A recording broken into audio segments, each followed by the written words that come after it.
Welcome to the Italian Wine Podcast. This episode is brought to you by Vinitaly International Wine and Spirits Exhibition. The 54th edition of Vinitaly will be held from the 10th to the 13th of April, right here in Verona. To discover more about Vinitaly and get your tickets, visit vinitaly.com. This year, the Italian Wine Podcast will be live and in person in Pavilion 6, Stand A7. So come on down and say hello. Thanks for tuning into my new show, Get U.S. Market Ready with Italian Wine People. I'm Steve Raye, author of the book, How to Get U.S. Market Ready. And in my previous podcast, I shared some of the lessons I've learned from 30 years in the wine and spirits business, helping brands enter and grow in the U.S. market. This series will be dedicated to the personalities who have been working in the Italian wine sector in the U.S., their experiences, challenges, and personal stories. I'll uncover the roads that they walked, shedding light on current trends, business strategies, and their unique brands. So, thanks for listening in, and let's get to the interview. Hi, this is Steve Raye, and welcome to this week's edition of Get U.S. Market Ready with Italian Wine People. My guest this week is Silvano Brescianini, who is president of Consorzio Franciacorta. Silvano, welcome to the show. Thank you. So, Steve, everybody. Can you give us a short bio of yourself and kind of how you got here? I thought you had a very interesting history with experience in fine restaurants, and that played a role into your appreciation, understanding, and ultimately purchasing and managing a winery. Okay, Silvano Brescianini, born in Erbusco. Grew up with my grandfather, who was a wine producer in Erbusco, Franciacorta. And also the grandfather of my grandfather was a wine producer in Erbusco, Franciacorta. So I did a study in hotellerie school and began to work in a restaurant very soon at 17 years old. And I get the opportunity to work in a top two-star restaurant in Italy. At that time, San Domenico Imola, who is still also a great restaurant, and Cassiere Luganiano di Castoria del Ponte. And I worked as a waiter and then as an assistant sommelier, a very outstanding wine list. And at that time, opened a bottle of, Lafite, Margaux, or Romani Conti was not so rare. He had the opportunity at 70 years old to try all of these kind of great wines. And also, I was part of the team of an Italian chef, because I also worked in part of the kitchen restaurant. And San Domenico with Tony May opened in New York, Central Park South, May 88. And I have this great opportunity to work and live in Manhattan, in New York City at 20 years old. Later, I went back to Franciacorta. I opened a small restaurant, piano bar, with some friends.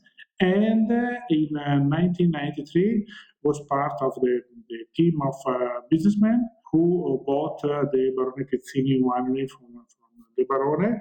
And the project for me was to open a restaurant, and I did in summer 94. Later, 2 years later, I started to follow the wine production. And because my experience, my point of view, my background was as a sommelier and consumer, I start to think different and I try to avoid pesticide and herbicide.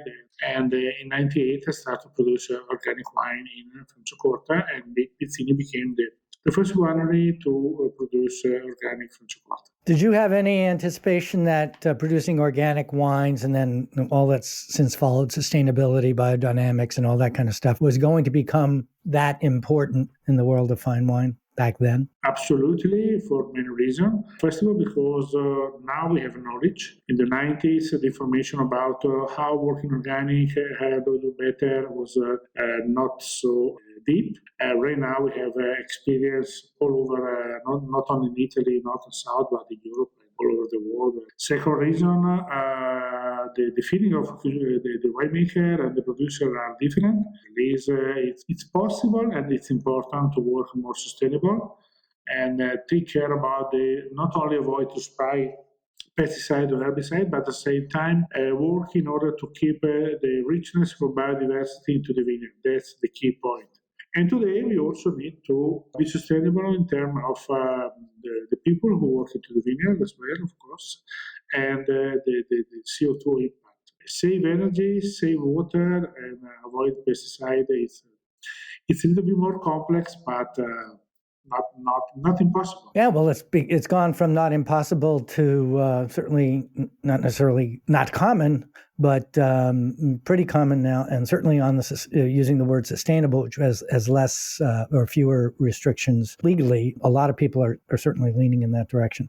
So let's talk a little bit about Franciacorta and the history. I know you had told me that the region has a history where it was first mentioned in 1277, but Franciacorta as a sparkling wine producer is really only in the last 20 or 30 years or so. Can you give us a little background on Franciacorta as a region? Yeah, the first bottle was produced by Franco Tigliani in Villa Berlucchi 60 years ago, in 1961. And unfortunately, this gentleman, Franco Tigliani, just left us. Of course, the last 30 years, also with the Consorzio. The Consorzio was born in March 90, grew up, and right now we are around 20 million bottles of shipment. Franciacorta is a region in the Provincia di Brescia, and we are lucky because we have the particular situation of hills of morenic soils and a long tradition of winemaking, and also maybe not sparkling like we do today, but of course we know with books written from agronomists and doctors in 1570, rich people try to save the sweetness of the juice, and in spring they open the barrel and they start with fizzy and crispy wines. So rich people in Franciacorta enjoy fizzy, crispy wines since 5 centuries ago. But today we are a very important region for Italy. And the grape more popular is the Chardonnay, with 80% of the vineyard surface, and then Pinot Nero 15 and Pinot Bianco. Recently, since 2017, after more than 20 years of study, we introduced into our law a local variety, old local variety called Erbusco, because now the beginning of the study, because we know how working in the vineyard, but we need to understand how Franciacorta, with a part of Erbusco, develop in aging.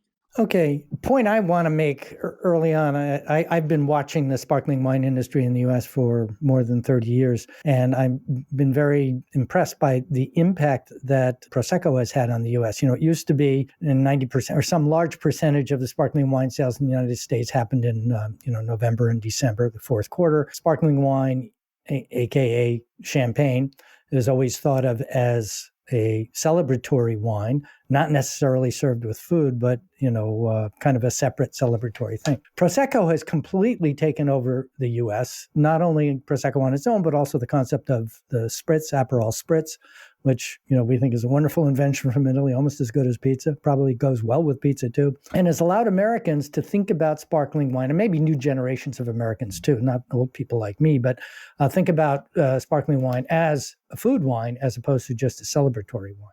Where does Franciacorta sit? Because you're more on the champagne, the authenticity, heritage, and all that kind of stuff than, and more importantly, it's tradition, méthode traditionnelle, which means secondary fermentation in the bottle, as opposed to Charmat bulk, which is the way Prosecco is. So, talk a little bit about how Franciacorta has been impacted by the impact of Prosecco in the United States. I think Prosecco is a wine who did an important role because bring a young consumer, a new generation of drinkers, enjoy bubble. This is very good point. And it's not so. We do not have to forget today in a country like the US, wine is not so a tradition.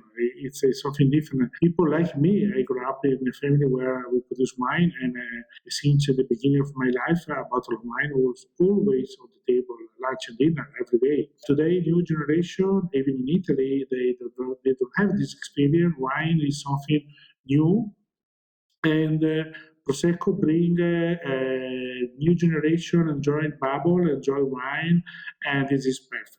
This is Prosecco is our friend, absolutely. So we need to explain a bubble is not only for a birthday, this is not only for graduation, or not only for a situation or a race, but a wine to enjoy the meal, the food during lunch and dinner.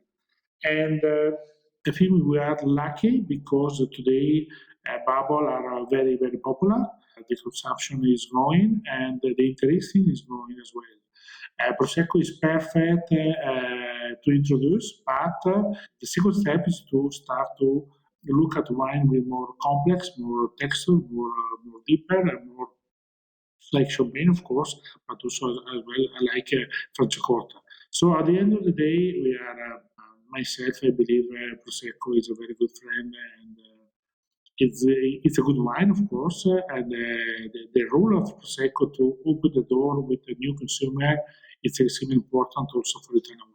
So here we have a whole new generation of people recognizing sparkling wine from Italy is a thing, okay? And maybe they had some experience with champagne itself, and probably more likely with American sparkling wine not produced in the Champagne region. And while your production is not outrageously large, you're only doing 20 million bottles or 166,000 9-liter cases. The growth has been phenomenal over the last couple of years. And even in spite of the pandemic and the challenges that's had on the on-premise, which is where sparkling wine has always been strong, you've had significant growth, up 18% in 2021 versus 20. I presume 22 is kind of following along similarly. How has that, what's been driving that in spite of this, the impact that COVID has had on the U.S. market? We were waiting new vineyard production, but we are farmer. We have to fight also with the waiter, and we had a big frost in 5 years ago, 2017. So we haven't the bottle enough for the market. And finally, after a couple of good vintage, like 18 and 19, we were able to introduce last year the bottle mainly from vintage 2018.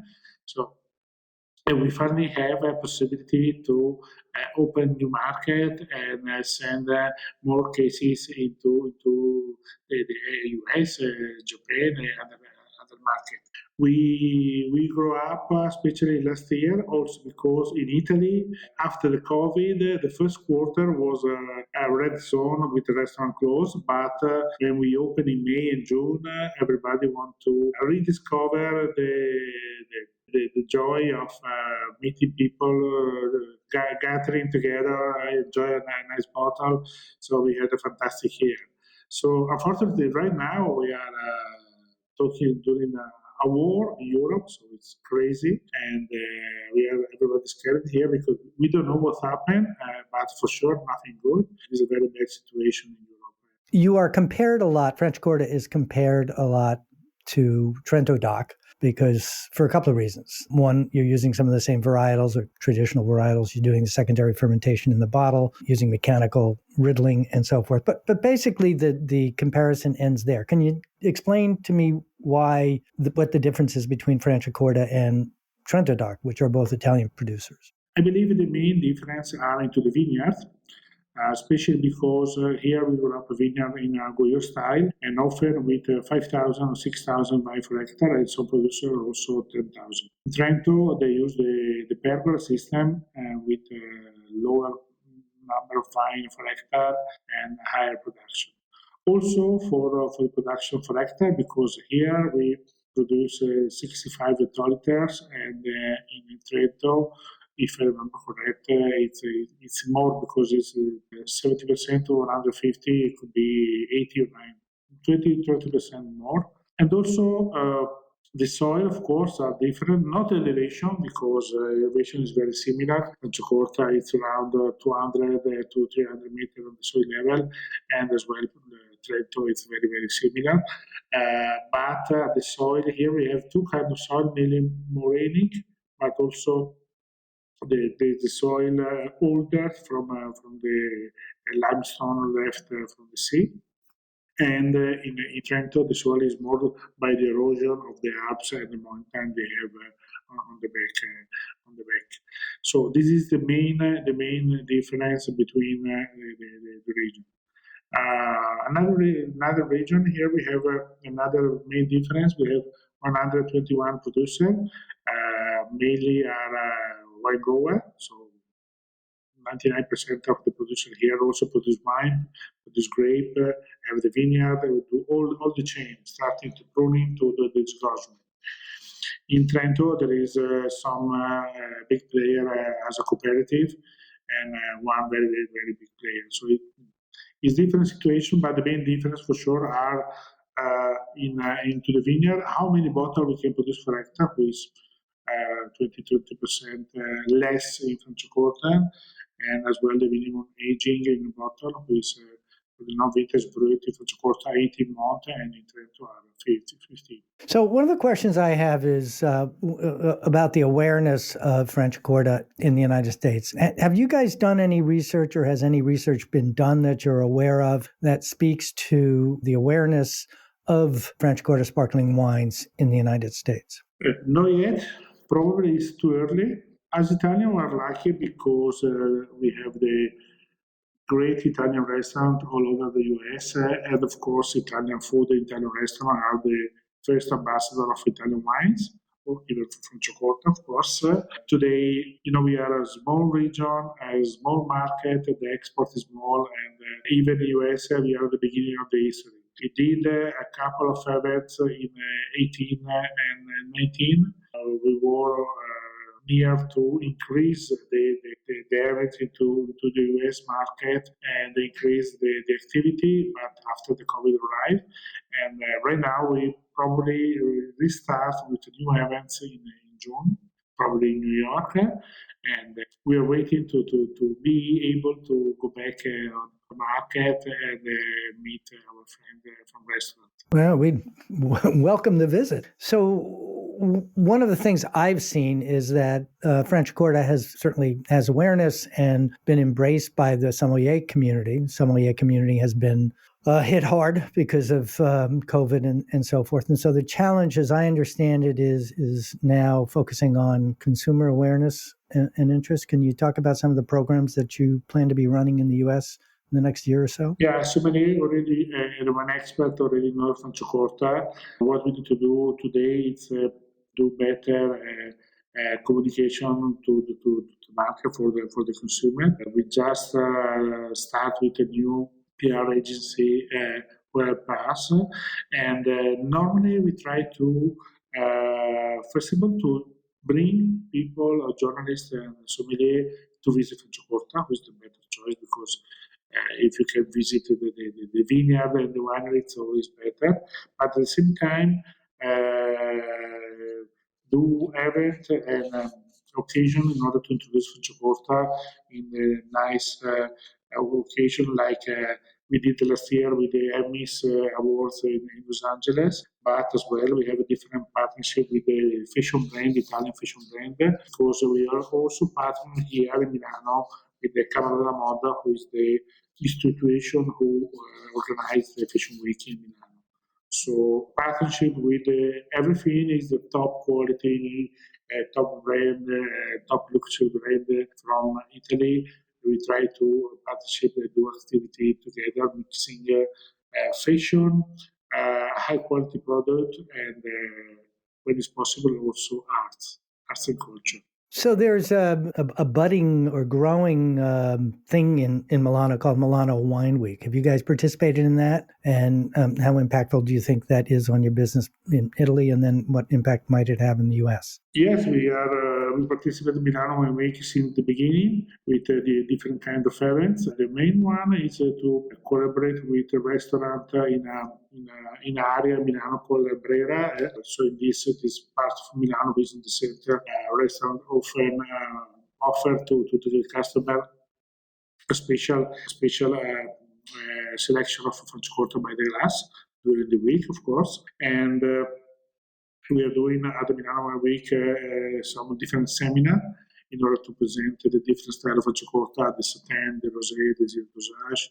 And as well, we normally do a tasting with the producer because, it's a classic way, but when you have opportunity to talk with a glass of Franciacorta with the producer, it's always. So one of the things I think that really differentiates you guys is very interesting, the concept of no dosage. Can you talk a little bit about that? And, before you do, one of the comments I like to make is Americans have two favorite flavors, crunchy and sweet. right? and zero dosage is counter that, but it's also kind of an alternative to the very sweet Proseccos that tend to dominate the U.S. market, which have somewhere between 12 and 17 grams of residual sugar. So talk about no dosage as a style. Zero dosage is growing, and also the dosage we have in the brut is becoming lower every year. So we are lucky because we are north of Italy. We have a good ripeness, so we do not have too much acidity. We have a very good balance and ripeness. So we don't need sugar to balance the acidity.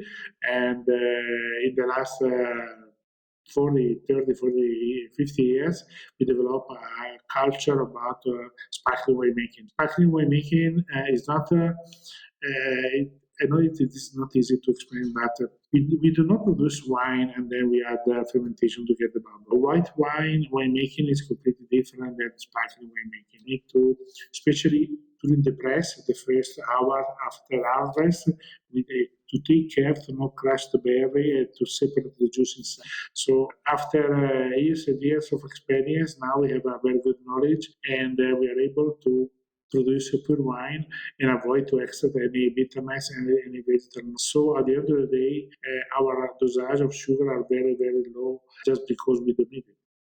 We don't need sugar. The wine is already balanced without the dosage. This is more clear in the last 5-10 years, and it probably will increase. The number of no dosage, even some are labeled brut or separate, but there is no dosage. And I think it will be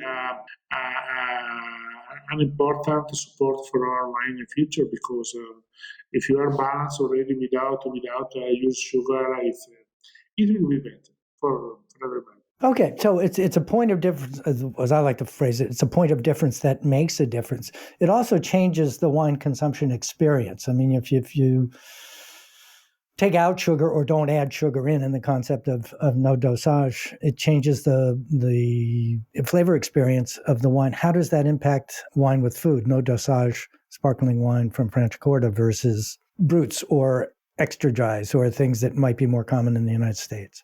I think consumer is looking to have pure wines, more pure. I mean something less work, less intervention, or less intervention as possible, and zero dosage or low dosage are in this direction, and consumer agree and understood. You know, as we said before, we are a small region. The quantity we produce is very small. Our number is not to have an impact from the market. We don't change the market, but the consumer who want to have a pure experience of wine, and they will enjoy Franciacorta, and they will enjoy Franciacorta also because of the dosage. So it's an opportunity to experience sparkling wine in an entirely new way that they've not experienced before. And in the case of the younger generation, shall we call them millennials and Gen X, it is discovery, and it's also a function of sharing and the impact of social media and all the rest of that stuff. Now that we're back on track, we've reduced the mask wearing in the United States. People are going back out to restaurants. I think there's this kind of openness. But the question I'm asking is, what cuisine goes better with zero dosage sparkling wine from Franciacorta in comparison to the type of cuisine we Americans are used to, where I might be drinking, Valpolicella or, any of the Sagrantino di Montefalco or Primitivo or where does Italian cuisine fit vis-a-vis no dosage Franciacorta wines? But for sure, as aperitif, with appetizer, with fish, with pasta, and also white meat like veal, like chicken, turkey, pig. If you were doing a barbecue with a barbecue sauce, maybe the Sagrantino di Montefalco is better, but or a Valpolicella, of course, but with salad, appetizer, pasta, fish, and sushi, sashimi, I tried Franciacorta with my friend with the Mexican food. For Italian point of view, these many things were very, very popular and normal common in US. Here are extremely, extremely strange and new, especially the Mexican food or the Indian food, not so popular here. So I don't know. If you ask me, the best Vietnamese restaurant in Brescia, I'm not sure who exists. Vietnam cuisine in Brescia. Well, for the record, I had a bottle of Franciacorta, yours actually, with Mexican the other night, and it was spectacular. The food was great, the wine was great, the experience was great, and it was like, I was not planning that, but it just kind of happened, Every so often you find there's a bottle open. It needs to be consumed. So, I mean, with meat, you can try with wheat roast or something, but barbecue, especially barbecue, American style with a barbecue sauce, is too sweet and to support the disease dosage. And this is not a bad. You need something with sweet with sweet, or everybody is better. Maybe a bottle of Amarone. You need sweet with that kind of a situation. Yeah. So we've talked about a bunch of things here. If a listener was listening, what's the one takeaway that they can take away from this conversation, fact that they learned about Franciacorta that they might not have known that you think is significant? What's the practical piece of information that we've talked about? I think our history, we are Italian, we are full of history, but Franciacorta have a very important history for the position of the city of Brescia, where Brescia is one of the most important Roman city north of Italy. It is a beautiful museum to visit with many statues. The museum, the city, and of course the church. Where in Italy there is a church, very very old and very interesting, with beautiful painters inside. And how Franciacorta, even if it's small, there is different. So the north to the south, and it's nice to visit in order to discover also the food we have. If you are in the south, close to Rovato, there is the mandololo beef, which is typical. If you're on the north, close to the lake, there is the fish from the lake. And for our position, we are in the middle between Milano and Verona, but you can go to enjoy ski in 1 hour on our something by car. So we are in a lucky position with a lot of history and fine food. So it can be an interesting place to visit. Well, I didn't know about the Roman history. That interests me, and a reason to come and visit. So we've been talking this week with Silvano Brescianini, who's president of the Consorzio Franciacorta. And I want to thank you for sharing your time with us. And I look forward to when you guys come to New York and I can get a chance to taste all the wines at the same time. I think that will be really interesting. If people wanted to get a hold of you or the Consorzio, what email or how would you like them to contact you? It's easy. We have a website, www.franciacorta.net. And you guys are going to be at Vinitaly this year as well? Of course.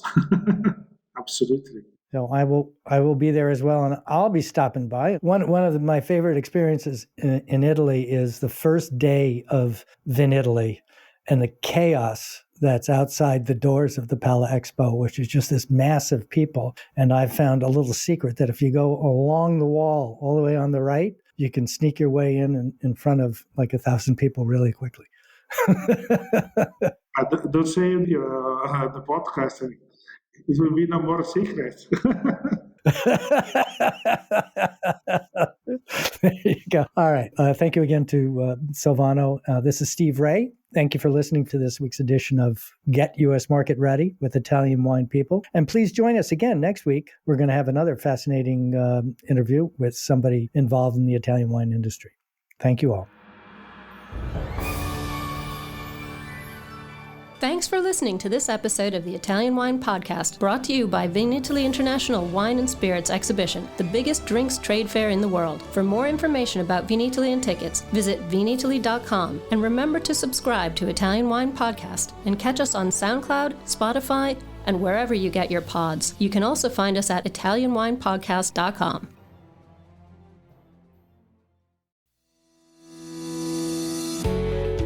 Hi guys, I'm Joy Livingston and I am the producer of the Italian Wine Podcast. Thank you for listening. We are the only wine podcast that has been doing a daily show since the pandemic began. This is a labor of love and we are committed to bringing you free content every day. Of course, this takes time and effort, not to mention the cost of equipment, production, and editing. We would be grateful for your donations, suggestions, requests, and ideas. For more information on how to get in touch, go to ItalianWinePodcast.com.